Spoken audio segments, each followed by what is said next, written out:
Bonjour à tous et bienvenue pour WWE Info. Ici Julien pour Wrestling Football. Je suis très heureux de vous retrouver pour ce nouveau numéro.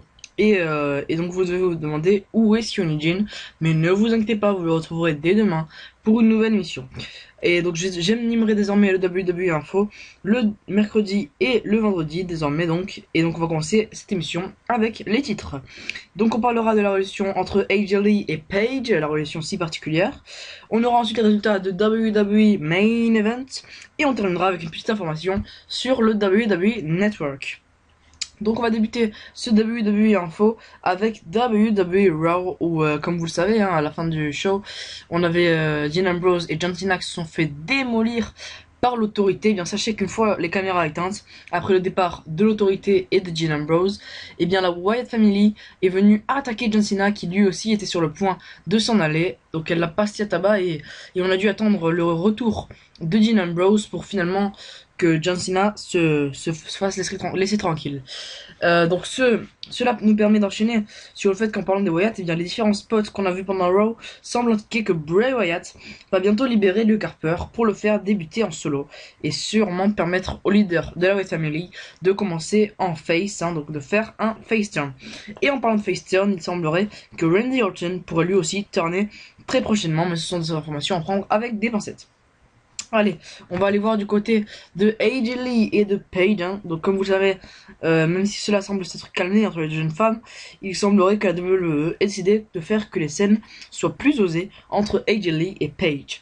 Alors bon, vous ne vous emballez pas non plus, on est loin de la relation entre Lita et Edge en 2006, mais il y aurait quelques scènes suggestives avec un double langage, comme en 2006 avec la D-Generation X.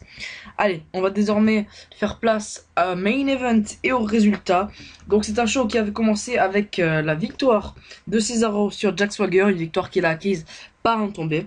Le show avait ensuite continué avec Tyson Kidd, le pensionnaire de NXT, qui avait battu Kofi Kingston par soumission.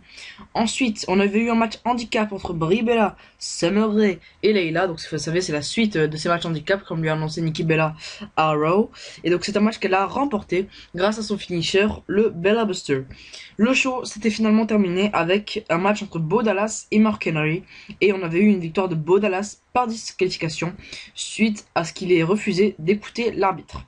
Après le match, Mark Henry a décidé de ne pas en rester là et a détruit Bo Dallas en le portant de World's Strongest Slam. C'est donc de cette manière que s'est conclu le show et on peut donc en déduire que le heel turn de Mark Henry est donc bel et bien amorcé.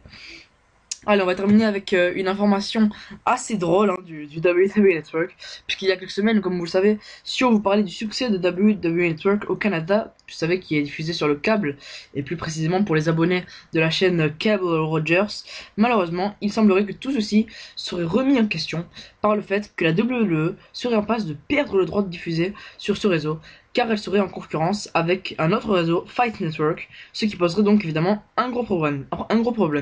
A noter que pour contrer cela, la WWE a lancé une pétition, mais je vous laisse deviner ce qui s'est passé à la place. Allez, c'est la fin de ce WWE Info, donc vous retrouverez dès demain Sioni Jin qui vous parlera principalement du prochain pay-per-view de la WWE Hell in a Cell. En attendant, c'est tout pour moi. On se retrouvera vendredi pour une nouvelle émission.